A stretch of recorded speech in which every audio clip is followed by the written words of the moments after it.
살인자의 쇼핑몰. 돌이켜보니 삼촌은 이상한 사람이었다.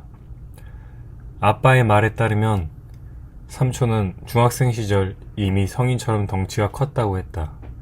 게다가 어찌된 일인지 아마 이마 가장자리부터 탈모가 시작돼 언뜻 40대로도 보였단다. 신분증 검사 없이 술이나 담배도 살 수 있었지만 삼촌은 그런 하찮은 일에 노안을 허비하지 않았다. 주말이면 그는 버스를 4번이나 갈아타고 도시로 나가 도박을 배웠다고 했다. 눈이 벌겋게 충혈되어 돌아온 삼촌은 늘 할아버지 목에 담배 한 보루와 할머니 목에 네이 따위를 내려놓고 아빠에겐 입을 닦아 얄미웠단다. 삼촌은 고등학교 진학을 한 달 앞둔 어느 날 호련 나이키 더블백과 함께 사라졌다. 그리고 정확히 20년 뒤에 돌아왔다. 내가 태어나기 하루 전날이었다. 삼촌에 대해 또렷이 기억나는 하루가 있었다. 할머니의 장례식 날이었다. 나나 삼촌 모두 장례식에 참석하지 않고 덩그러니 집에 남아 가여순이 프로그램을 보았다. 잘 기억해. 무는 개는 짖지 않아. 모르겠어요. 그건 짖게 만들면 더 이상 물 수 없다는 뜻이기도 해. 개를 짖게 하는 건 생각보다 어려워. 놈 앞에서 내가 강하라는 걸 증명해야 하거든.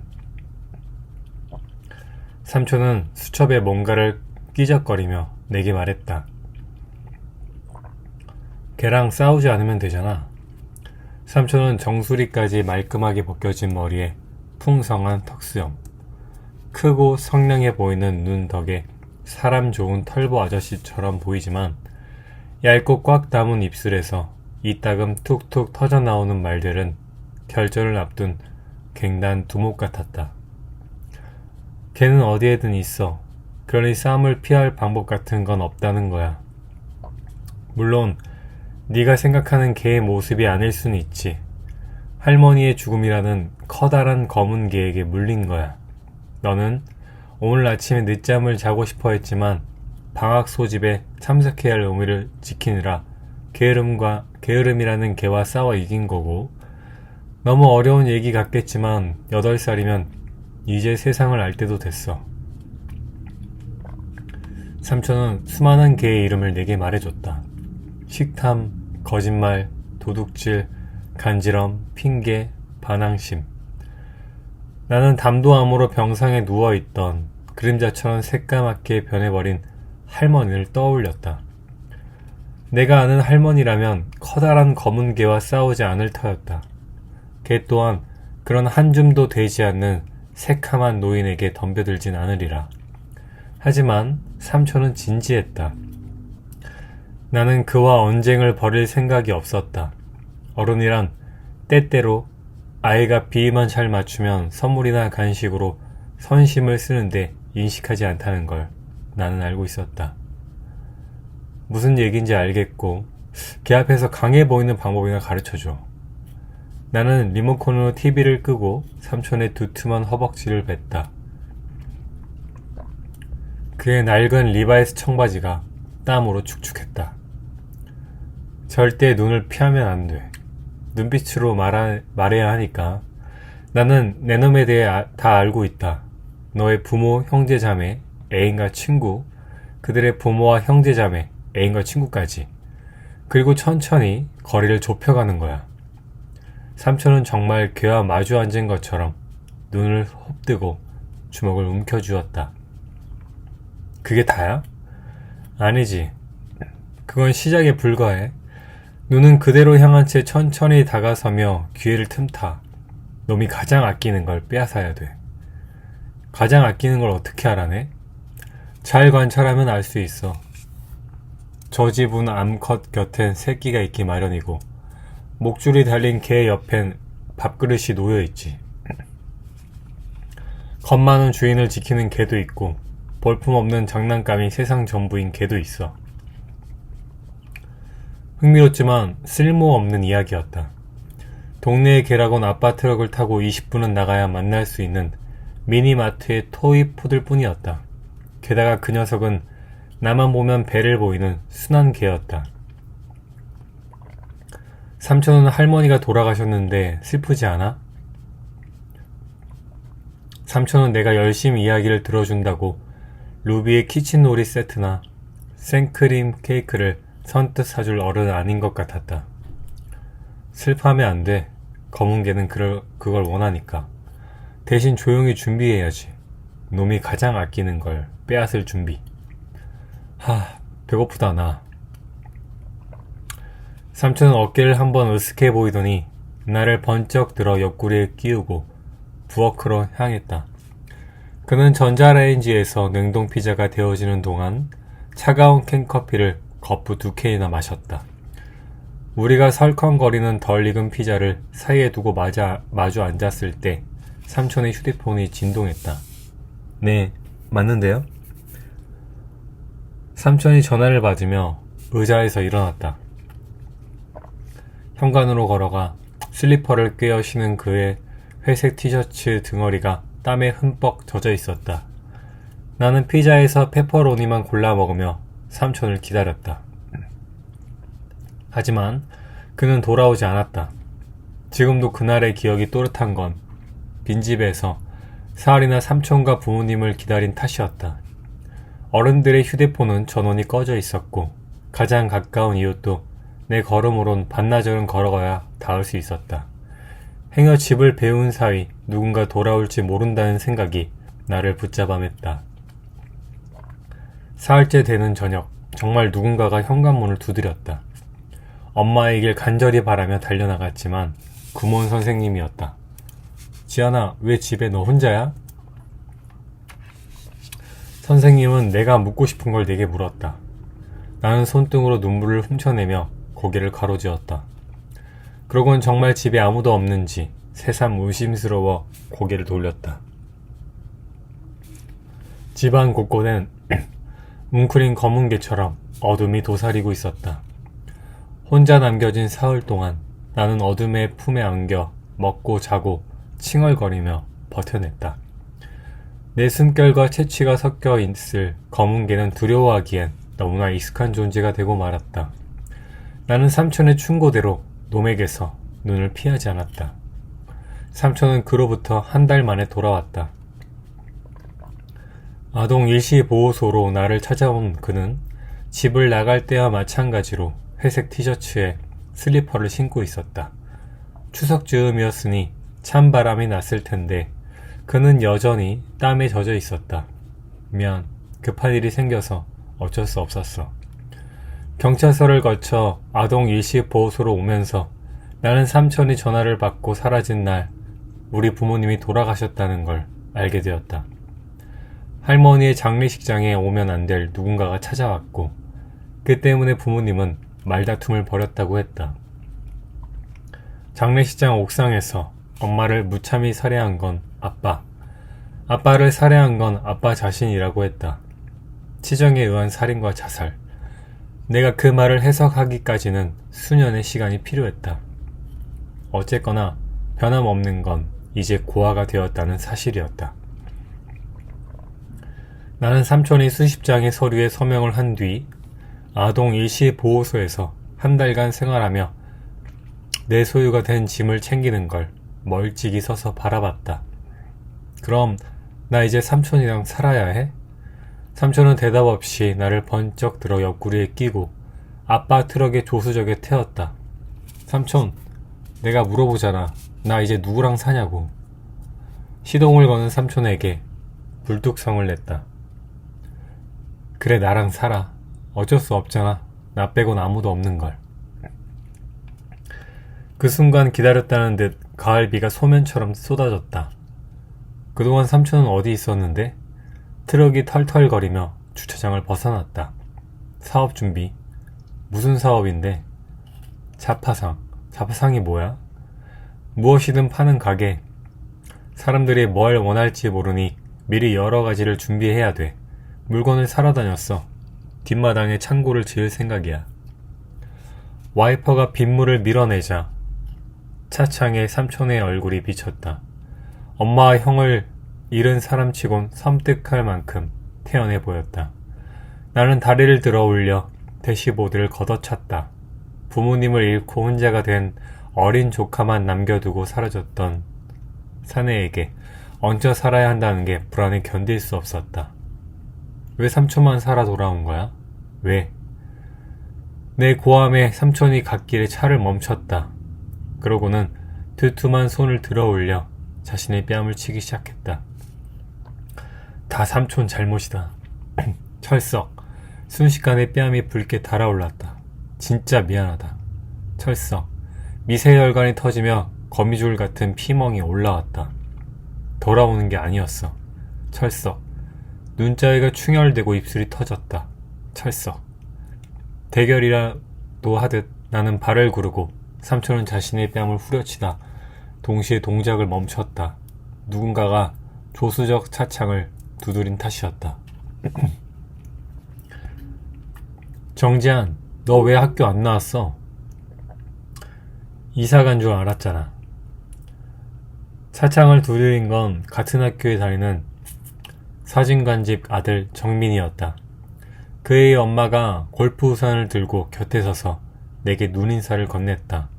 삼촌이 붉게 달아오는 뺨을 가리며 차창을 내렸다. 정민이가 너 보고 싶다고 편지까지 썼어 얘. 정민 엄마가 삼촌의 얼굴을 흘깃대며 물었다. 바빠서 삼촌 자파상이 바빠서 못 나갔어. 아직 시작도 하지 않은 자파상이 바빴다는 엉뚱한 대답이 튀어나왔다. 하지만 정민이와 그 애의 엄마는 내 말을 믿는 눈치였다. 거봐, 지연이는 삼촌 일도 열심히 돕는다잖아. 넌 물 한 잔도 엄마가 떠다 줘야 마시는데 말이야. 지연이 정말 기특하네. 정민 엄마가 수다를 떠는 사이 그녀의 우산에서 흐른 빗물이 내 이마로 떨어졌다. 정민이 제 엄마에게 눈을 흘기며 한 걸음 물러섰다. 정지한, 내일은 꼭 나와, 알았지? 너 안 나오면 나도 학교 안 간다, 응? 정민이 내게 손을 흔들었다. 어떤 대답을 했는진 기억나지 않는다. 하지만 이상하게도 흠뻑 젖은 듯한 초가을 공기와 흙냄새는 지금도 또렷하다. 그의 팔랑거리는 손과 복숭아빛 뺨, 다갈색 눈동자, 아치형 앞머리가 눈앞에 보이는 것처럼 선명하다. 철석, 내 뺨을 후려치고 발을 구르고 싶을 때면 그때의 정민이 떠올랐다. 공사는 이튿날부터 시작되었다. 삼촌은 뒷마당도 모자라 집을 감싸고 있던 동산을 깎아내고 창고를 지었다. 굴삭기 기사는 도로도 변변치 않은 산골짜까지 불렀으니 웃돈을 달라고 손을 내밀었다. 삼촌은 두말 없이 일당을 곱으로 치렀다. 삼촌, 부자였어? 내내 백수였던 삼촌의 주머니에서 수십 장의 지폐가 나오는 게 신기했다. 너보단 부자일걸? 삼촌이 씩 웃어 보이며 선글라스를 썼다. 완전 속았다. 나는 삼촌이 가난해서 우리 집에 얹혀 산 줄 알았거든. 그도 그럴 것이 우리 집에 삼촌의 살림이라곤 대여섯 벌의 옷과 운동화 2켤레 그리고 노트북이 전부였다.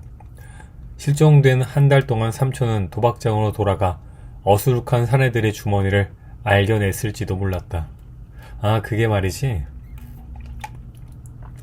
삼촌이 뭔가를 설명하려고 입술을 달싹거렸다. 아냐, 됐어. 돈이 어디에서 생겼는지는 안 궁금해. 내 말에 삼촌이 썽그레 웃으며 트럭에서 접이식 의자를 꺼내왔다. 그는 나를 반짝 들어 의자에 앉히곤 고무호수를 끌어다 물을 뿌리며 흙먼지를 가라앉혔다. 돈이 어디서 생겼겠어. 열심히 일했으니까 생겼지. 삼촌이 호빵처럼 부둥한 손으로 내 손을 감싸쥐고 엄지를 꾹 눌러 수압을 조절했다. 맹세코 삼촌이 일하는 모습을 본 적이 없는 난 자그맣게 콧방귀를 뀌었다. 삼촌 자파상은 어디에 있어? 고무호수에서 쏟아져 나온 물이 구렁이처럼 구불거리며 흙으로 스며들었다. 인터넷에 있어. 그럼 진짜 가게가 아닌 거야? 무슨 소리야? 그게 어디에 있든 있으니까 진짜 가게지. 삼천 밑에서 어른이 되어야 하는 나는 또다시 불안했다. 가게는 없이 창고만 있는 자파상 주인과 고아라니. 나는 의자에서 일어나서 고무 호스를 삼촌에게 넘겼다. 걱정 마. 네 생각보다 손님은 많을 거야. 삼촌이 다 알아보고 시작한 일이니까 너는 공부나. 삼촌 없을 때 아빠가 뭐라 그랬는지 알아? 내 물음에 삼촌이 순진한 표정으로 고개를 가로지었다. 집만 해도 기술이나 배우지. 그럼 언젠가 더운 나라 마누라도 생길 텐데. 장사를 해본 적도 없고 셈이 빠른 것 같지도 않은 삼촌이 도박으로 불린 돈을 인터넷 쇼핑몰에 투자한다고 생각하니 아찔했다. 아빠가 살아있었다면 무슨 수를 써서든 말릴 일이었다. 하지만 나 혼자선 역부족이었다. 삼촌은 그날 내내 말이 없었다. 마트에서 사온 불고기를 볶아 저녁을 차려주고 입맛이 없는지 밥을 2그릇만 비웠다. 우린 나란히 안방 부모님의 침대에 누워 뒤척거렸다. 하지 말아야 할 말을 했다는 생각이 들었다. 삼촌은 어른이고 내게 하나 남은 가족이니 어떻게든 나를 키워낼 사람이었다. 삼촌, 자파상의 인형도 팔 거야? 나는 능청스럽게 삼촌의 팔을 끌어다 댔다. 인형이라. 그래, 인형도 있지. 머쓱하게 삼촌이 나를 향해 돌아 누웠다. 뽀로로 같은 거? 아니, 사람 모양 인형이야. 삼촌이 내 등을 도닥도닥 두드리며 말했다. 그의 가슴에 이마가 닿자 고른 숨소리가 기분 좋게 몸을 울렸다. 바비 인형 같은 거겠네. 이름이 뭐야? 바비 인형보다 훨씬 커. 나처럼 대머리에 이름은 샘이지. 대머리 인형을 누가 사? 수리수리 잠이 몰려왔다. 다 사는 사람들이 있어. 넌 걱정 마. 아무 걱정 마. 힙적지근한 삼촌의 채취와 웅웅거리는 목소리에 취해 잠이 들었다. 어쩌면 자면서도 웃었을지 모른다. 샘이라는 이름의 대머리 인형이라니. 수도 검침원, 발견, 욕조, 면도 나이프, 과다출혈, 삼촌, 정진만, 자살, 정지한 씨. 전화를 건 경찰은 내가 아무 대답도 하지 않자 이름을 불렀다. 유족은 정지한 씨뿐입니다. 신원 확인하러 와주세요. 정지한 씨, 들리세요? 연극 동아리에서 준비 중인 공연에 리허설이 있어 집을 막 나서려던 참이었다. 나는 신발장 앞에 선 채 멀거니 현관문을 바라봤다. 삼촌이 달아준 3개의 보조키가 아직 새 것처럼 빛나고 있었다. 내가 대학에 입학해 서울에서 자취방을 구할 때도 삼촌은 함께였다. 그는 대학가 원룸촌을 마다하고 경비원이 있는 이 아파트를 선택했다. 관리소장은 반려동물 금지와 밤 10시 이후 소음에 주의할 것을 기숙사 사감처럼 또박또박 일렀다. 키 작은 빌라들로 전망이 꽉 막힌 베란다에서 나는 한숨을 내쉬었다. 혀 위에 올리면 달고나 맛이 날 것 같은 알전구를 켜고 친구들을 모아 맥주를 마시며 유행가를 듣고 싶었다. 아이폰을 쓰는 20살이었으니까. 기억해. 좋은 집은 안전한 집이야. 지하철역과 맥도날드가 가까운 편리 따위랑 비교할 수 없는 조건이라고. 물론 여긴 안전해. 아직까진 말이지. 보조키는 절대 복사해선 안 돼. 혹시 잃어버리면 새 보조키를 달아야 하고. 정지한, 내 말 듣고 있니? 삼촌의 목소리가 여전히 귓가에 맴돌았다. 정지한 씨, 경찰의 목소리에 짜증이 배어났다. 네, 들었습니다. 갈게요. 전화를 끄는 나는 운동화 한 짝만 신은 채 쪼그려 앉았다. 벌거워진 거구의 사내가 붉게 물든 욕조에 담긴 모습을 상상했다. 그 자리에 누워 있어야 할 건 삼촌이 아니라 검은 개여야 했다. 검은 개를 죽인 삼촌은 여느 저녁처럼 피자를 데워 먹으며 내게 전화를 걸어 비타민 D3와 마그네슘을 같이 먹는 게 좋은지 따위를 물어야 했다. 하지만 경찰의 말대로 삼촌의 죽음을 확인하고 장례를 치를 사람은 나뿐이었다. 주저앉아 울고만 있을 수는 없었다. 남은 운동화를 꿰어 신어야 했다. 시외 버스터미널로 마중 나온 경찰은 말끔하게 제복을 차려입은 청년이었다. 그가 명함을 건네며 인사했다. 운이 좋았어요.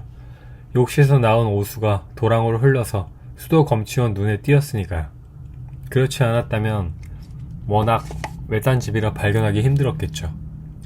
경찰이 뒷좌석 문을 열며 말했다. 운이 좋단 말은 이럴 때 쓰는 게 아니죠. 그의 말이 꼭 틀린 건 아니었다. 하지만 진짜 운이 좋았다면 나는 지금 경찰차가 아닌 삼촌의 트럭에 앉아 있어야 했다.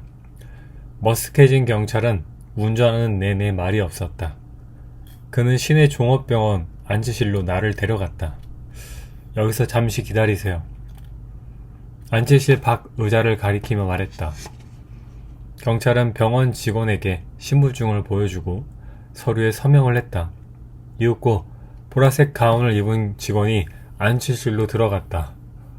저곳에 몇 사람이나 누워있을지 궁금했다. 삼촌은 나와 함께 있을 때를 제외하곤 늘 혼자였다.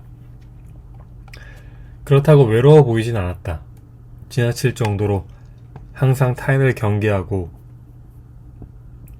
불신하다 보니 혼자 해결해야 할 일들이 하나둘 늘어갔다. 배관과 전기공사, 자동차 정비 기술에 능했고 용접기와 전기톱도 다루게 되었다. 그리고 대문과 담벼락에 큼지막한 접근 금지 팻말을 내걸기까지 했다. 내가 대학에 진학할 무렵엔 조경에 취미가 생겨 앞마당에 잔디를 심었다. 벽돌을 사다 담벼락을 높이 쌓고 제법 근사한 철문까지 해달았다. 모든 작업을 인부 없이 혼자만 했지만 봐줄 만한 솜씨였다. 그런 삼촌이라면 다른 사람과 나란히 누워있기 고역스러울 터였다. 들어오세요. 안치실 문이 열렸다.